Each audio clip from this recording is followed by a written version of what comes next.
Azərbaycanın Aktau Baş Konsulluğu tərəfindən Xocalı soyqırımının 34-cü il dönümü ilə bağlı keçirilən tədbirdə Baş Konsulluğun əməkdaşları Türkiyə, Özbəkistan, Türkmənistan və İranın Aktaudakı baş konsulları və diplomatları, şəhər məsləhətinin sədri, Yesenov adına Xəzər Texnologiya və Mühəndislik Universitetinin heyəti, Mangistau Vilayət Xalq Assambleyasının sədri, Azərbaycan diasporunun üzvləri, kütləvi informasiya vasitələrinin nümayəndələri iştirak ediblər.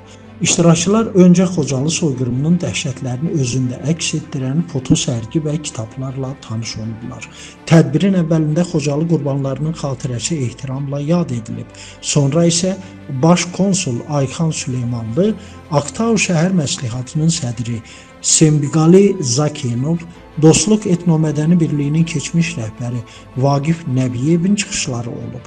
Ayxan Süleymanlı öz çıxışında 1992-ci il fevralın 25-dən 26-sına keçən gecənin Azərbaycan xalqının tarixinə Xocalı soyqırımı kimi daxil olduğunu, Ermənistan silahlı qüvvələrinin keçmiş Sovet ordusunun Xankəndi şəhərində yerləşən 366-cı moto atıcı alayının şəxsi heyətinin iştirakı ilə şəhərə hücum edərək silahsız azərbaycanlılara qarşı soyqırım aktı törətdiklərini qeyd etdi.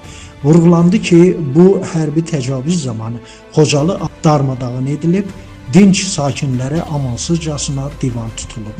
Bir neçə saat ərzində 613 soydaşımız, o cümlədən 106 qadın, 63 uşaq və 70 qoca xüsusi qəddarlıqla qətlə yetirilib, meyitlər üzərində təhqir edici hərəkətlərə yol verilib. Baş konsul Xocalı soyqırımına hüquqi siyasi qiymətin ilk dəfə Ulu Öndər Heydər Əliyev tərəfindən verildiyini, ümummilli liderin təşəbbüsü ilə 1994-cü ilin fevral ayının 24-də Azərbaycan Respublikasının Milli Məclisi Xocalı soyqırımı günü haqqında qərar qəbul etdiyini iştirakçıların diqqətinə çatdırıb.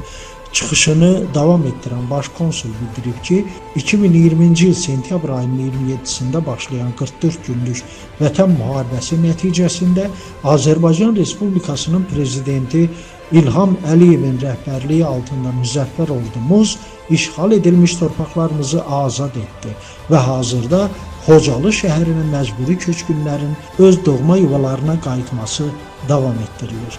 Tədbirin sonunda Xocalı soyqırımı ilə bağlı Heydər Əliyev fondunun dəstəyi ilə çəkilmiş Badam Çiçəyi sənədli filmi nümayiş etdirildi və iştirakçılara ehsan verildi.